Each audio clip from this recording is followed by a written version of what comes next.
Hey there, welcome back to the podcast. Thanks for joining me. Today's guest is Mike Bausch, and he is the CEO, the owner, chief visionary of Antolini's Worldwide.com. What's that? It's a hospitality group with 12 concepts setting the world on fire in Tulsa, Oklahoma. Really powerful interview today because it's all about SOPs or standard operating procedures and really putting systems in place and creating a company culture and getting the maximum performance out of your team and building brands and not just running restaurants, but really creating notoriety in the marketplace, giving back to the community and guerrilla marketing, and not wasting lots of money on traditional marketing, but really being creative and thinking outside the box. We talk about key performance indicators, KPIs with finances, all the key operating details, plus Mike's best advice to operators. And there's 3 nuggets of information you're really going to want to hear. So thanks for tuning in. Thanks also to our sponsors of this week's episode. And if you haven't heard about it already, our Profit Maximizer course, literally ways to move the needle on your bottom line profit. We're all struggling with labor costs and inflation and all the things you can't control, but these are really executable ideas that will help move your needle forward. So check that out at restaurantrockstars.com/profit maximizer. Now, on with the episode. You're tuned in to the Restaurant Rockstars Podcast. Powerful ideas to rock your restaurant. Here's your host, Roger Bodwin.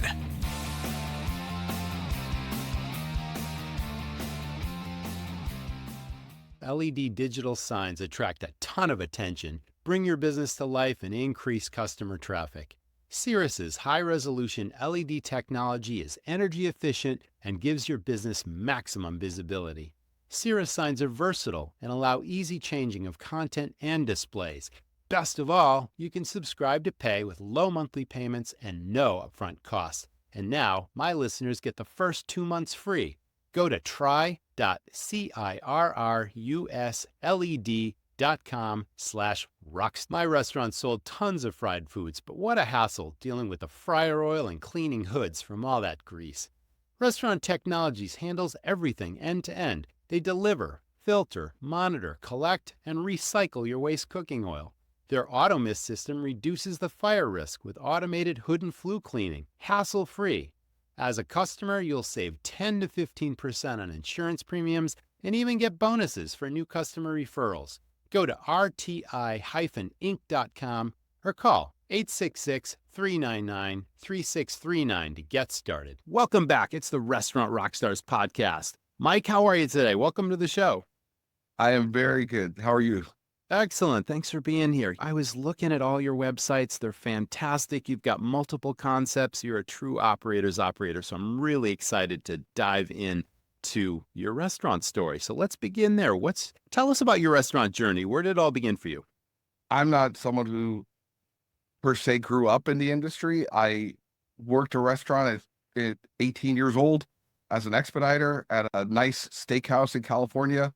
My life journey is I come from a Marine Corps family. My dad was Lieutenant Colonel in the Marine Corps, lived in New York, New Jersey area, lived in the Bay Area. I have some older siblings that I was planning on being a Marine as well and going into officer candidate school. Did that, found out I had type 1 juvenile diabetes and this side gig, along with, I think I had 5 jobs simultaneously in college.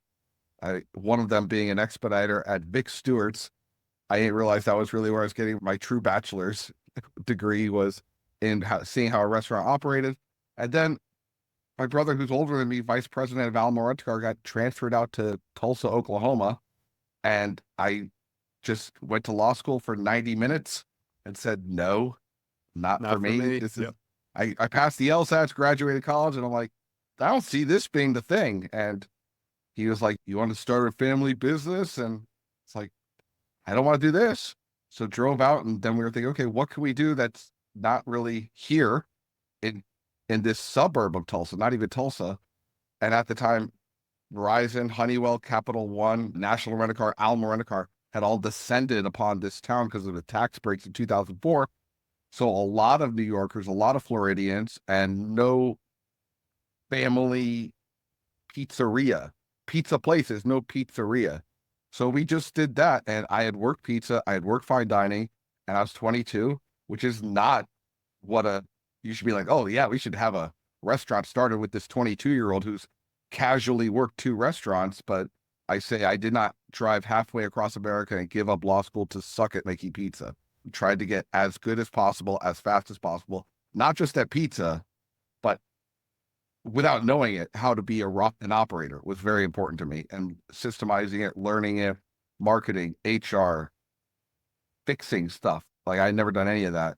And my poli-sci degree, I think actually did help a lot. Like just understanding the nature of humanity and human interest played a role. So even though that was my degree and you would say, what does that have anything to do with business? I think it did help. I'm hearing, one, you use the word systems, and Yeah. those who are listening understand that systems are really your exit strategy. It's if you put systems in place, if you can create entrepreneurs in your business and help them to help you run your business, that frees your time. And it sounds like that's been the key to your growth strategy. So I love the fact of that. But you also mentioned business. You're applying business skills to, I often say this, to a business that is not traditionally run by MBAs. And that's the key, it seems, to some of your success. Would you say that's true? For sure. And having my brother coming from a corporate background with his awareness of that, but also a passion for food, but not just everyone who opens a restaurant has a passion for food. That's like the price of entry. It A is. passion for, Yep. hey, if this at all sucks, I am going to die before I let you leave here unhappy. That type of passion. Not, oh, you're an idiot, you don't understand, which I think most restaurant owners take one of the two. I am going to make sure you would love this. Or they're like, you don't get it. I'm right, you're wrong. And that level of ego, even a lack of systems, is an ego play. No one else could do this. I have to be the one. And people think ego is like walking and I'm the best, but it's also this, oh no one else could do this but me. And I think we're also benefited, not just from the corporate stuff, but from the Marine Corps background, just the limited time I was in, because I was only in officer candidate school, but you're trusting 17 and 18-year-olds to do this high level stuff. And how do you get them to do it? People would think it's just yelling at them, but it's not. It's here's how you do it, verifying they know it, seeing them do it multiple times, repetition, put into a stress test. And now you are trusted on this very high level to do this because lives are on the line and I'm just casing sausage. So it's pretty seeing that. And you're like, okay, yeah, I can trust kids to do stuff. So leadership, I'm hearing now, because officer candidate school is all about building you as a leader of men. And if you're in wartime, it's like you've got to make critical decisions where lives are on the line and all that kind of stuff. But there's a foundational training in there that I'm also hearing that you have and are applying to your business to get the most out of people. And that's accountability. Is there a strategy that you use day to day, or is it in your onboarding or your training, and the company culture? Yeah. Like all those things wrap up together, but clearly you're getting the most out of your people. So I won't answer for you. Tell us how that works in your organization. There's a little bit of iteration from the onboarding and verification of the system, not the person. That's the real important thing. When people are like, Tom didn't do this. No, Tom didn't fail. The system failed. So what was the break? What allowed that to occur? Let's go back to that. And because I was starting pre-real technology, like we said, the internet existed 2004, 2005. But we're talking pre-YouTube, pre-Twitter, pre-iPhone, pre-apps. A lot of it was like writing stuff down and getting from that red book culture and be back in the day. There's these things to the people that are uninitiated, like a red book, like what happened today, and writing it down and verifying that. So we come from that old school approach of writing stuff down, and then just things became easier and easier. I, though, was finding that there wasn't proprietary systems out there available. So one of the biggest ones that I created was a whiteboard to see, okay, here's all the prep, here's everything of the day. So the whole crew could see what happened. And that came to me when I was at a hospital and saw a whiteboard on the wall that was like, how is this patient doing? And I thought, well, this is trusted to protect a life in a hospital. I'm pretty sure it could do this in a restaurant. And Of course. that's been the mindset, is let's not just be locked into, let's see what other people do, but also have ingenuity to come up with it and really see the landscape of what's being said. It's easier when it's just one store and you're living it because no, I'll just tell them. But then when you're like, oh, I'm going to go out of town to do some food show, and you're like, there's no way I can do that. The whole place can fall apart. Who's going to put in the produce order? And that getting one thing, you're like, oh, wow, that worked. How do I do that at scale? And over time, it became just like gravity. Gravity existed before Sir Isaac Newton said gravity existed. Apples weren't just flying away, but he defined it. So if I define this is why it works, okay, what do we do there? How did that work? But that other thing didn't. Oh, yeah, because we wrote it down, and then as time went on, take a photo of the list and text it to me. Take a photo of the list and group text it. What are we going to do to un-Murphy's Law this thing, to make sure that there's no way it goes south? There's no way we fail, because we're checking that. And it was, again, very basic level stuff where it just grew into text messages as verification. Then it became programs and apps and lists. And then the manager is being responsible to it. Now, 20 years deep, we're getting into Asana and using task apps like that. But the concept has never changed. Directly responsible individual, understanding their SOP, verification of said SOP, assess it, come back and reiterate if it did not go perfect. How do you set the bar in the beginning? Let's say you got a new team member coming on board, and maybe they've worked in a restaurant before, and maybe they got bad habits, or maybe they've never worked in a restaurant. Maybe they're an A player right from the get-go, but you set expectations in a certain way. Do you have job descriptions? Let's talk about the accountability, the expectations, all that sort of thing. How does that work in your organization? For sure. Today's a much different place than it was 10, even 5 years ago, because when originally getting someone, I say, we're not interviewing them anymore. They're interviewing us. They have an abundance of choice. It's easier than ever to apply. So how are we going to get someone who's great? And we have to be a warm blanket when they walk in and so welcoming. The majority of people are not looking purely for cash. And it's a crazy notion in the history of American existence that cash is not the main motivator. It's acceptance and growth potential and self-actualization. Mm-hmm. This place match my values, and do they have values? So having values just to get the base level, which if you would have said to me, hey, you should have core values a decade ago, I'm like, that sounds like some corporate BS that I want nothing to do with.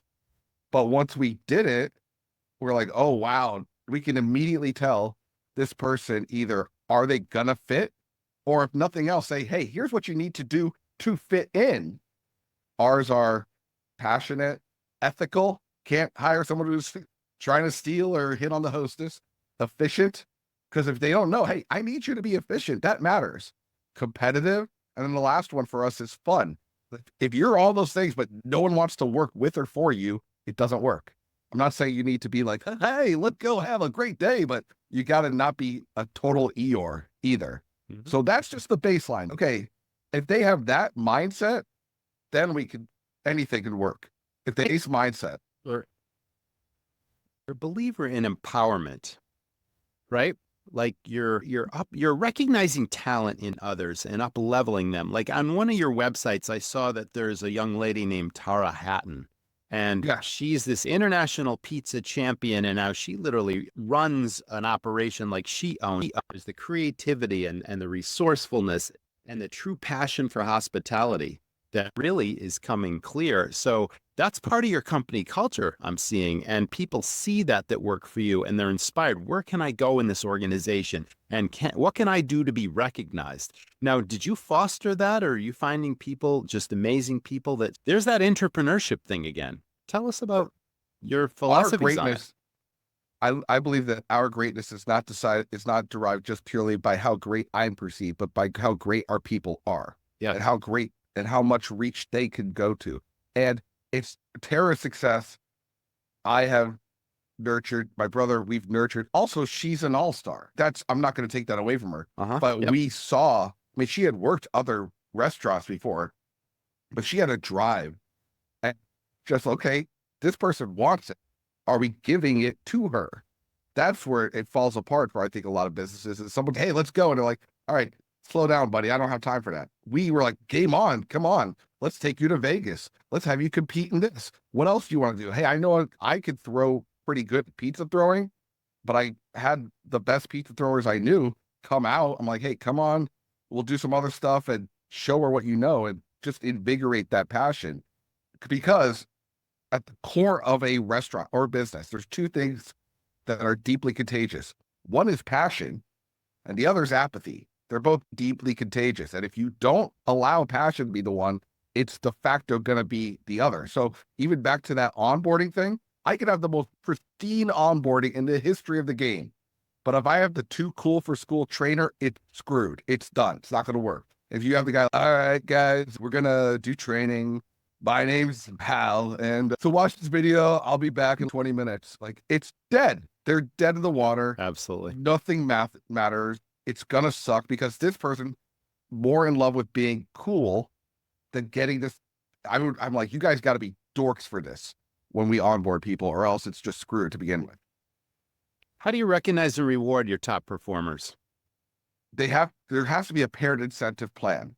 Paired incentive, i.e., we're hitting food costs, we're hitting labor, you're getting a kick on that. If your staff is all on board with you, you're getting something there. And then beyond cash, noting it to the outward world, like giving, hey, look at this person who's killing it, all of Antolini's. And now we have 300 plus employees, so we could say that. There's things you could do on the daily level. Again, just little micro wins of, hey, who made this? This is perfect. Everyone look perfect. Way to go to that one person. And then there's the larger wins.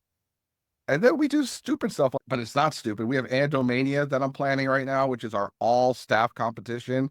And then whoever wins gets the title belt. I have one of them right here. Like I made a second one for me. We have an Antolini's title belt. Yeah.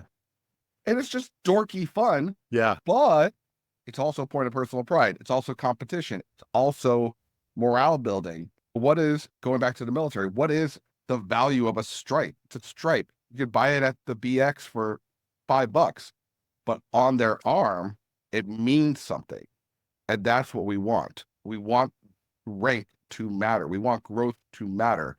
We want the belief that, hey, I am the best in this circle to matter. Speed tests, like who's the fastest to make an X, and it's on the board. Whoever won that, hey, you did that. You're the best at this right now. And competition in a healthy manner that's trying to iterate better than you were yesterday is significant, not just to monetizing, but to your own self-worth, to the morale of the restaurant, and to building up. Because otherwise, it's just, hey, what did I do wrong? And all you're doing is avoiding getting in trouble. When a staff is just avoiding the stick, but has no carrot to go after, life just starts to suck. Healthy competition and achievement rings loud and clear in what you just said. And I think that doubles morale, and it's all foundational to your company culture. And when somebody new comes in, and if those are the best practices and that is what is modeled, whether you do mentoring or shadowing or not, I think it just, people know instantly, do I fit this culture? Do I want to be competitive? Do I want to be my best? Do I want to be recognized for achievement? And if they feel like there's team spirit here and camaraderie, and you don't really have to manage people. It's like they know what's expected. They know they want to deliver their best every day. And they have that passion because it comes from the whole operation running on cylinders, not six. So I think that's tremendous. It's great. You mentioned finances briefly. Are there key performance indicators that you watch on a weekly basis? And do you take a personal part in that, or do you have a finance guy that just reports the numbers to you? And what are those key KPIs? We are very close to it. I run a few aspects of the business, and my brother does the financials, but we also obviously overlook that closely. We do a 13-month P&L process. Which to someone who doesn't know, if you try and compare February to March, it's a little asinine because there's different amounts of Fridays, different total days. So we go off 13 4-week periods. The staff is incentivized off the 13 4-week periods. Our KPIs obviously are the things that they can control, food cost or labor cost, COGS.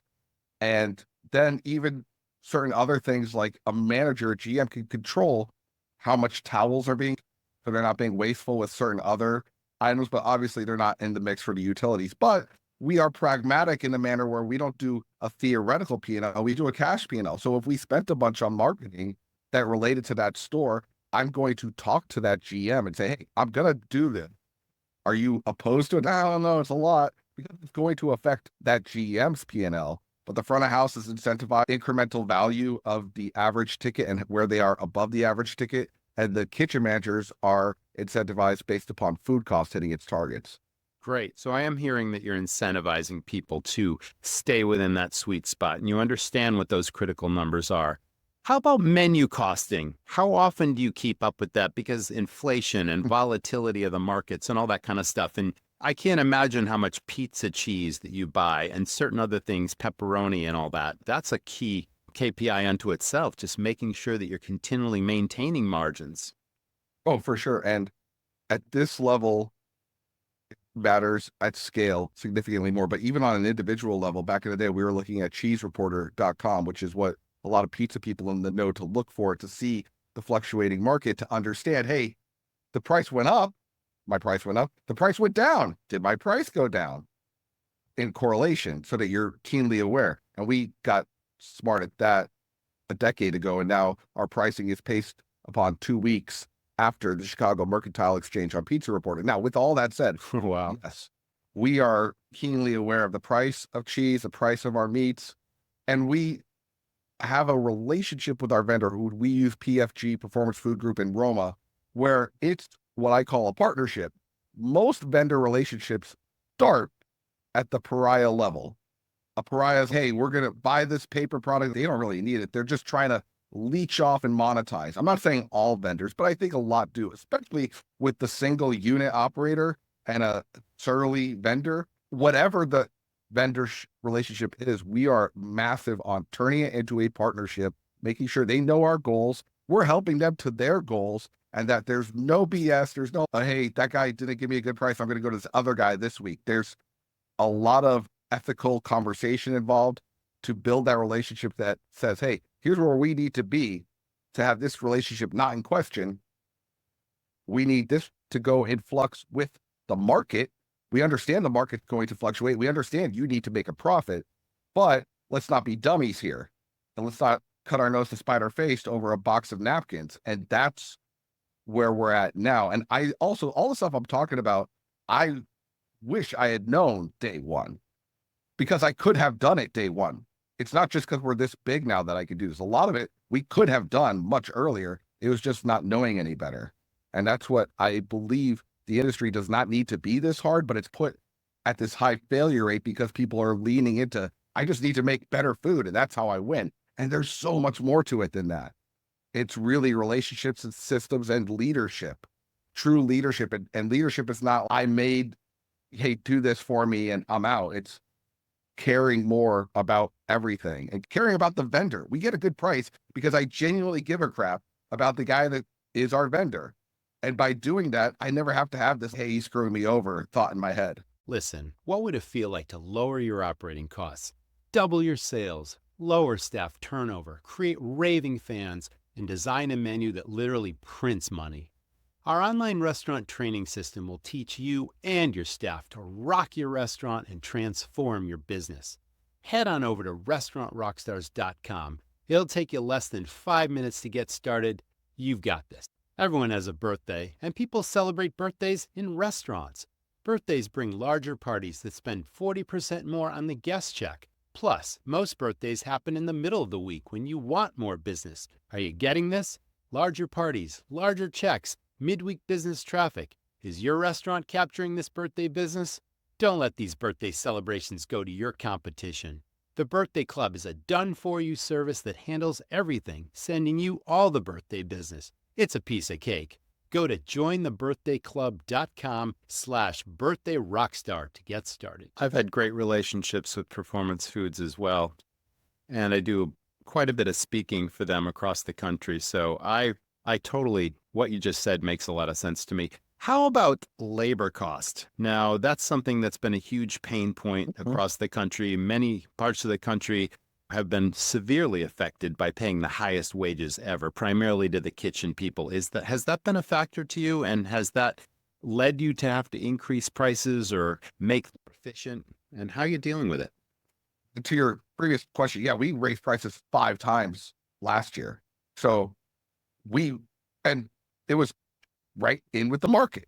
We had to change pricing. Now, with that, certain things we came down on, and we played the pricing game because we could look at, hey, the food cost on this is running, it's $2 for this, and when it used to be $1.50, so let's take the price up. But then you're like, not going to make it $8.73. Do we go up to 10, or do we take the drink price up to offset this other thing? Because we're looking at it as a holistic thing and what's going to overtly hit the customer in a way where they're like, that's too much. So that's the pricing game. In the labor market, obviously labor has gone up in price. So what do? 2 things: get better labor or train your existing people to be more multifaceted. I don't want my people to lose hours, but I want them to compete for those hours. And the second a store is run hostage by the staff because, hey, could you work this week? And could you work extra? And they're burnt out. They don't want to work. And then they know they got you in a situation where they can half-ass because you're not going to fire them. You need them more than they need you. That's when it gets really bad. So it's a fine line of keeping it competitive. And then cross-training, true cross-training, where they don't get into, now this is what I do. Yeah, you do that. Awesome. Do everything else, because I need to be able to have not 6 guys here at 2:00 on a Tuesday. That's where the labor cost is saved. And then on a very functional level would be taking the scheduler, marrying it to the POS, having projections, real projection based upon what you believe you're going to make that week, making moves when they go sideways. So, hey, not having a great day, we got to cut someone. And even if everything went according to plan, you scheduled for Tom to come from 9 to 3. Do you have a system in place to know that Tom came in at 8:30 and he's supposed to leave at 3, but now it's 5? And if that didn't go according to plan and the manager did keep him, that you have something that says in a report, wait, hold up, why was there 2 hours late? Otherwise, it's going to happen all the time. And you're going to be at the end of the week and look at your manager. Hey, how come we're over by 20 hours? I don't know. It's a crazy week, boss. Crazy week, man. And you're going to be like, I guess so. And there went 20 hours, 40 hours, few hundred hours, $5,000 gone. And that's where it comes just back down to basic ass math. That's another system. What happened? And it's funny you bring that up, because that happened in my restaurants a long time ago. My flagship, my biggest restaurant, had about 55 employees in it. And I would prepare the payroll information. I had a payroll company that processed it, but I would look at the schedules and I would punch it, do all the hours and all that kind of stuff. And I suddenly noticed that out of 55 people, I had 28 or 30 people that would clock in anywhere from 8 to 10 to 15 minutes early. And I'm like, the schedule says they're supposed to be here, yet they're in. And I watched, and they walk in the door, and the first thing they do is they clock in on the POS, and then they go pour themselves a soda, and then they hang up their coat, and then the ladies go in the bathroom, they put on their makeup, they chat with their friends. And it's like they were all doing this. And I'm like, this is costing hundreds of dollars a week in lost productivity. So we put a system in place. We were very good to our people. We recognized and rewarded them. We gave them opportunities, but I made it clear, listen, we will not pay you for this time. You be here when the schedule says you're supposed to be here, clock in then. And yes, there are legitimate times that we call you in early, but then here's a system where your manager needs to sign off why you came in early. And that saved us hundreds of dollars in lost payroll and thousands over the course of months. And I'm really glad you brought that up, because that's just another thing that you have to monitor in your restaurant, in the business of 1,000 details. And clearly you've seen that as well. And yeah, and it's right. It is 1,000 details. There is no silver bullet. It's 1,000 golden BBs, and it sucks. That's what it is. But when you understand that's what it is, now you can do something about it. That's tremendous. Now, I'm getting the sense that you travel quite a bit to get inspiration outside of your concepts, and maybe even traveled quite a bit that inspired your concepts. You've got so many different locations. You've got different concepts. You're really into pizza, but you also have real Italian gelato, and you've got Philly cheesesteaks, and you got pasta, and you got a food truck. You got a lot going on. Tell us about some of those things and what makes them really successful. The Thank you. The brand promise of Antolini is to underpromise and overdeliver. And that's what we started with. And then we're like, that worked. Let's always do it that way. So there's been times where we're like, okay, we could do this concept. And we'll, even when we were starting the Philly cheesesteak place, both my brother and I have been to Philadelphia, know what we know beyond just Pat and Gino's. Like we have been, we're like, okay, let's really dive deep. Let's really know. So then we will do an R&D trip and destroy an insane amount, go to 12 places in a day, document everything, contact vendors, look at all of it. Then it's an iteration, 50 different things, 50 different ways. So we are not just saying, hey, someone told us this is good, or this guy does it this way, so that's it. But that we could on a blind taste test, say, that's incredible. And then have a bunch of staff members say, that's awesome. That's the best version of it. Have people that are customers who don't care about our opinion genuinely say it. And then it's just pure work. It's iteration, and a lack of ego with a ton of humility is the way to get to where we want to go. And we look at it now in Tulsa, especially, we're like a Tarantino film. Tarantino can make a film about basket weaving and everyone's going to go see it because there's a trust to that director. If we come up with something, people trust that we're going to be nerds and dork out about the quality of what we're going to do, and that we will have a trust that people will go to it. And that's what we've done with everything we've created. And to create something that's, okay, there's an aspect of it that's here, there's an aspect that's there, but this is what's genuinely us involved in it. And then how are we taking it above that to be an experience that's not just over the top service, but also hospitality cut in there. So even with our fine dining restaurant, it wasn't just, oh, let's serve from the right and the best wine and all that, but it was, what can we do to make this an experience and never talks down to the customer? Is we're going to enjoy it with you. We're going to take the food hyper serious, but we're going to not take ourselves serious and have fun with you. And that mindset has translated very well across all brands. So it's, hey, this is something incredible that we're extremely stoked about. Let's have fun and a great environment eating it, and not have that be corporate BS. Yeah, you're approaching things with a fine dining mindset. You're quality minded, you're detail oriented, but yet you don't take yourself too seriously, and it is about fun. And again, I'm on your website and I see the fresh grated Parmesan with the server bringing the wheel and they're grating it on your pasta. And that is one of those hospitable details that is memorable. And it's a seemingly small thing that enhances the enjoyment of the meal, yet it's real service. And you don't see that a lot today. And that's just one example. And I'm guessing that there's lots of examples like that in all your concepts. And I think of that as a hook, because I'm a huge believer in hooks, those things that set you apart from the competition, that are memorable, that might even be social media opportunities when someone just takes their phone out and then shares something virally. And it could be a little detail like that that suddenly drives business. And that's a business-minded approach. You're not just serving food, you're serving experiences here. Yeah, and it sounds novel. Hey, we should do this. But now it's, oh, that's the gig. That's the script. What's the signature item? What's the call to action or the elevator pitch or the hook, as you put it? What's the elevator pitch? So that someone who goes, because the biggest epiphany I had, I was like 3 years deep into the restaurant, and we were selling a frozen ravioli that was arguably a great frozen ravioli. No one had this frozen ravioli. Spinach artichoke, little frozen ravioli. And then we got this thing to be big. We got it over in the mindset of our customer. And I was like, yeah, great. This is making money. Easy to sell. Customers dig it. We win restauranting, right? And then a turn and burn Italian restaurant opened down the street and just found it. They just found it in the catalog. I'm like, they got it too. There's nothing proprietary about it. So now we're selling McNuggets and they're selling McNuggets, but we're both calling ourselves not McDonald's. And here they are. I'm like, oh, crap. There was nothing to that. We didn't create it. Anyone could rip it. We're screwed. We can never do that again, because now if we're not impressive by default, we're unimpressive. If we ever become box that people check, have you been to Antolini's? Yeah, I've been there. You want to go back? No, I've been there. We checked the box. We're done. We're dead in the water. We are not in the middle of Times Square where we can just live off the transient people coming through. We have to have people coming again. So if you ever become a check the box restaurant, you're like, we're doing everything right. Fill the waters, we give them food, people leave, we get the checkout on time. I'm like, yeah, you also did your hair today. You tied your shoes. You don't win. You don't win life because you did the basics. You have to give some impressive thing that's, oh my God, we got to go back. Or you're in town, if you're in town, this is the place we have to take you to.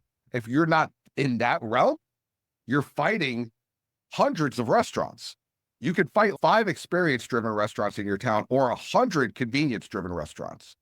And it's a really hard fight to fight convenience. It's actually easier to be the best than it is to be mid and fight gas stations who could put out a halfway decent food item, be it sandwich or pizza or whatever at this point. They're going to win convenience. So I got to be over here on the experience side.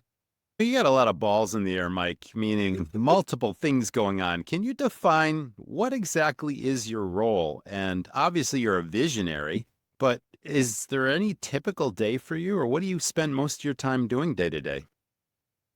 So every day, like a Thursday is much different than a Monday. So I head up ops, marketing, the tech side, then looking at development, and then where we at, my brother heads up the R&D and the finance, and then we'll do a meeting with all our GMs, go and bounce from the store, do different news stuff. I'll be the direct liaison for all things that happen for PR, and then emails and whatnot. And it's a very white collar job with a very blue collar base. And it started with me working over every day for 2 years. I'm not saying that with hyperbole, like truly every day from 5 a.m. till 11:30 and making the dough and doing all that. And that was when we were a pizzeria. And as it grew on, I was like, okay, just like in the Marine Corps, you gotta, and that officer mindset is, can I be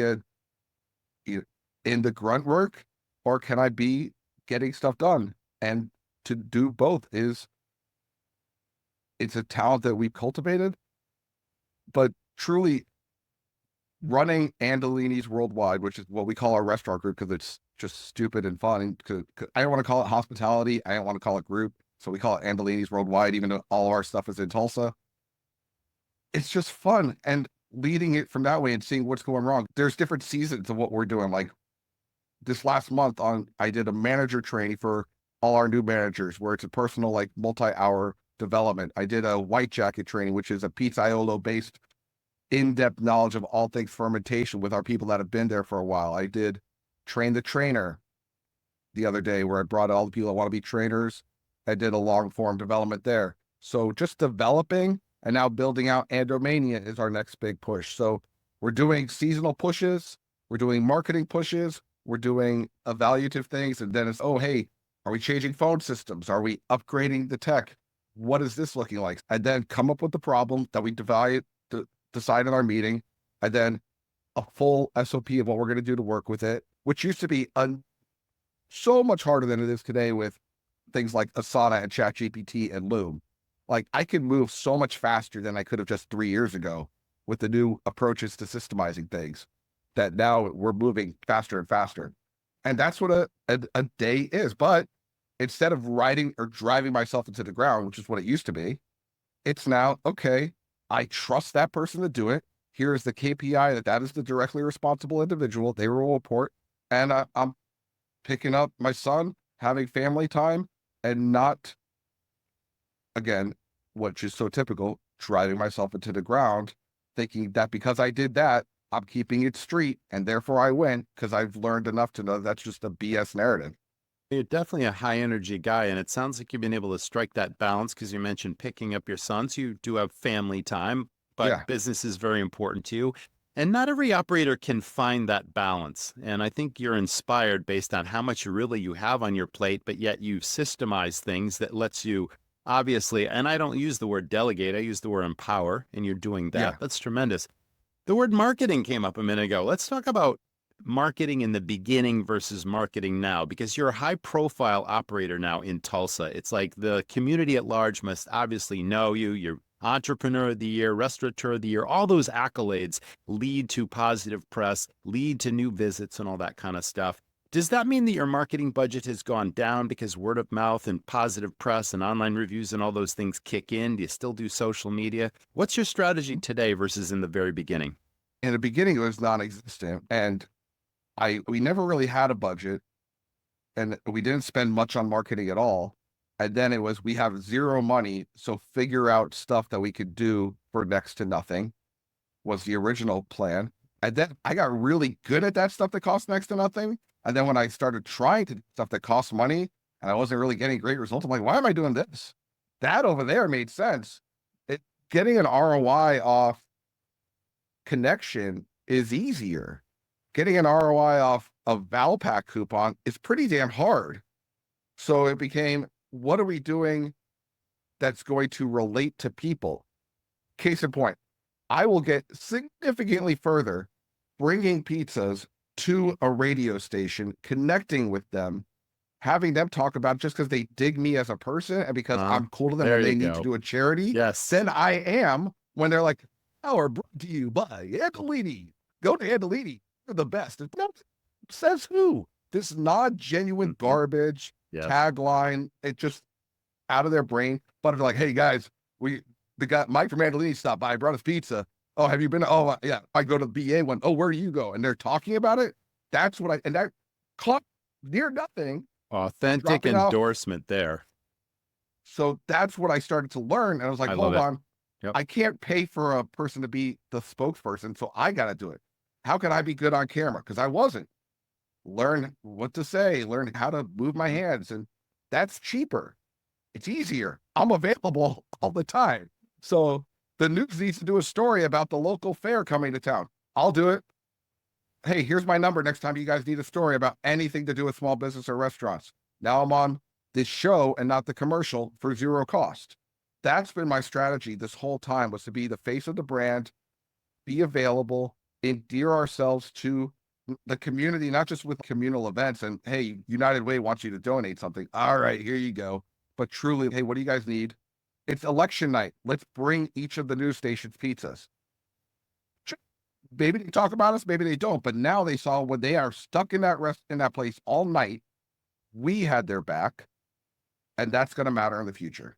That's interesting because we've talked a little bit about your experiences with the Marine Corps, and some would call this guerrilla marketing because it's really resourceful when you don't have the resources in the beginning and the creativity kicks in and you think outside the box and do something different that the competition isn't doing. It's more credible. It's more believable. It catches the attention of the public.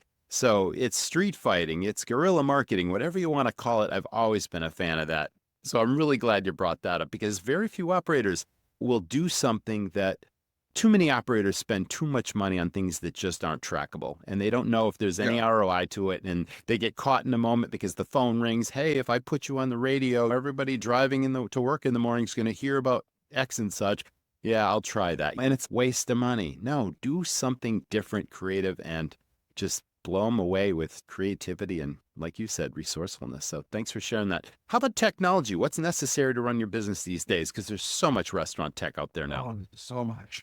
So our tech stack, as we would call it, we're heavy on Toast. We hired a former our Toast installer back when Toast was still using third parties. They stopped using third parties, and then he was not able to do it anymore. We're like, you want to work just for us? And so he does all our IT. And so if you go to andopizza.com and check out our Toast, you'll see it's pretty clean. It looks very clean because I'll hear people complain about Toast. I'm not like in bed with them, but it's a great product. And so we're using all of their stuff. We use 7shift still for scheduler, ADP. And then let's talk about like inner restaurant tech. Yeah. And switched from just regular ass text messages to iMessage. For a while there, mandated all our staff be on iPhone and got them iPhones until that became a little bit more cost prohibitive. And now it's on a WhatsApp channel. But for all of the staff, we use 7shift for notifications. For training, I use a mix of YouTube Unlisted, which is the greatest server for video in the world, and it's also free. Again, that's just another hack or tip or whatever. There you go. There's another company that I will give a lot of credit to, a very interesting, cool company I don't think a lot of people know about, called MyBites. MyBites is a it basically creates, you can create TikTok level videos for your staff to watch for training. I am an incredible, massive fan of Ovation. I am not benefited by saying it. People think I said, your product is so damn good. Use my likeness at Pizza Expo. I don't even want, you guys have done so much for our business. Just go with it. And I've never heard everyone's, oh, yeah, I don't know, maybe I'll try it. And then I get an email or call. That's awesome. I am at a loss. That is so cool. So it just puts your reviews out there more. And if they like you, it sends them to review. If they don't like you, you have a loss prevention plan. Easy peasy, makes all the sense in the world. Great app. There's probably a bunch of other fringe ones, but I've also limited it. I take stuff and I try it. I've done loyalty programs and they didn't work out. And I was like, gotta cut it. You guys, it's gorgeous. It's not working right. It's not connecting right. And if it's not going well, we are not opposed to pivoting. And we'll give something a hypothesis, give it a solid shot. But like any hypothesis, you got to be willing to iterate or toss it out. And we have done that more than once. I love it. Fantastic.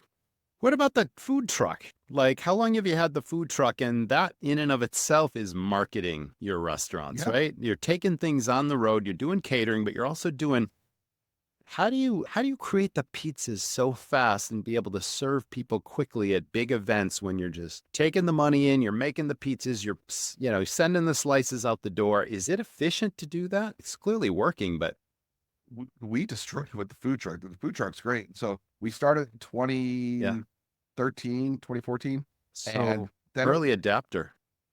Yeah. And people would be like, hey, you need to come out, you need to open up here. You need to, I'm like, no, that's a horrible idea. But we have this one festival. You kill it. Like, we should go to your one festival, but not the other 364 days of the year. So the food truck seemed like a good fit for that. We did in reverse. A lot of people start with food truck, build up to a restaurant. We had a full-blown restaurant, went to a food truck, which meant that we could produce the dough and bring the dough on. So the pizzas are made on the truck, but all the prep is done off truck. A lot of people, especially with a pizza truck, when they're starting, where am I going to mix at? Because it's hard to have a big ass Hobart on a food truck. It's not work. So that's why I think there's less pizza food trucks, because of that going backwards on it. And then, so they push out the doughs, they'll make pizzas, and then it's just reheating the slices on a straight up New York style deck oven, but it's built into the former UPS box van. That's what it is. It's a straight up UPS box van turned into a truck. And whether it's a wedding that wants to have like a kitschy, non-classic wedding with pizza, or we're at Rocklahoma or Oktoberfest or whatever festival, or we're just at the bars that don't have food, that want to have something outside to feed their people, having a good operator who's got a little edge to him, likes being out late at the nightlife scene, enjoys that, has always worked well for us. We've also leaned into the tech. Day one, we had cameras and a POS and credit cards. That was not typical in 2013, 2014. Now everything's tap to pay. And then to that point about efficiency, it's having the awareness when there is a big festival and there's a 20-person line, to go into the line and get everyone's order and then produce that for the people in the kitchen per se, so that they have an awareness of what's coming down. And also now we've captured that order for the next 20 people, and to move at that level of speed and efficiency. So, because a lot of people go to these events and they walk up, hey, I want to get this and this, the menu's too big. It's all right, that'll be 15 minutes. And they're sitting there and then they're like, this is not what I came here for. I'm at this festival. I don't want to sit here for 15 minutes. So having slices and pounding it makes us, when we're at those events like that, oh, Antolini's, oh, we can get it quick. Oh, that's great. Or our kid is here. I would have never thought that it would be like the kid thing, because we're not selling kids pizzas, but like, just get pizza. I know they'll be quick. Just get pizza. And we become the de facto trusted solution at that point. Fantastic. Last question, Mike. Let's talk about your best advice to operators, whether they have a single location or they want to grow an operation like yours. We talked about passion, we talked about systems, but what can you tell people to get to the level they want to get to, whatever that is? Straight up, down and dirty advice. The first one is get over yourself about everything. I should make more money, get over yourself. I should have to do it all. No, you don't. Get over yourself. We're the best. Get over yourself. You're not. Like, everything it is, if you're destroy your ego because it will produce no profit for you. And part of that ego is when you do your staff's work, instead of being like, I'm so hardcore, I can do it all. No, you're a 55-year-old mom making your 32-year-old son's bed. That's what you are at this moment. First is destroy the ego. And truly, like, you have to emasculate the ego because people don't realize what ego is a lot of the time. And I'm like, it's that. The next is whatever you decide, you're right. If you decide there's no way we're going to fail, come hell or high water, I will die before I let this fail, you're absolutely right. If you're like, I'm doing this right now, and if it works out, it's great. If it doesn't, that's fine too. You're right, and it won't. And then the last one is, if you are not impressive, by default, you're unimpressive. And they're going somewhere else. And that's not just the food. That's not just the ambiance. It's not just the service. That's you as a leader for the business, you and the zeitgeist. It's how you conduct yourself with the vendors. And all that isn't overtly different than the norm. Then it's basic, it's milquetoast, and you're going to get passed over. And life is going to be harder because you have not put attention and effort into these things to be impressive. And then I guess when you pull it all together, but it's all doable. So do not be cocky, but it is smart to be confident that, hey, all these other dummies figured it out, so why not me? And there's a way to figure it out if you want to figure it out. Awesome. And that's why I'm a big proponent of, like, I don't want this industry to be so hard. I've taken years off my life letting it be hard, and I don't think it needs to be that way for others. I genuinely don't. That's a beautiful message. What a great way to wrap up an episode. Thank you so much, Mike, for being on the show. For sure. Thank you for having me. That was the Restaurant Rockstars Podcast. Thanks so much to our audience for tuning in. Thank you to the sponsors of this week's episode. Can't wait to see you next time, so stay tuned. Stay well. Restaurant Equippers has served independent food service operators nearly 60 years. They have low everyday prices and huge warehouse stores in Ohio, Michigan, and New Jersey. Shop for your restaurant equipment at equippers.com or call 800-235-3325. Their experienced specialists are standing by with thousands of name brand products available for immediate store pickup or shipment. Restaurant Equippers is a family-owned business just like yours. Give them a call for all your equipment and supply needs or visit them at equippers.com. Thanks for listening to the Restaurant Rockstars Podcast. For lots of great resources, head over to restaurantrockstars.com. See you next time.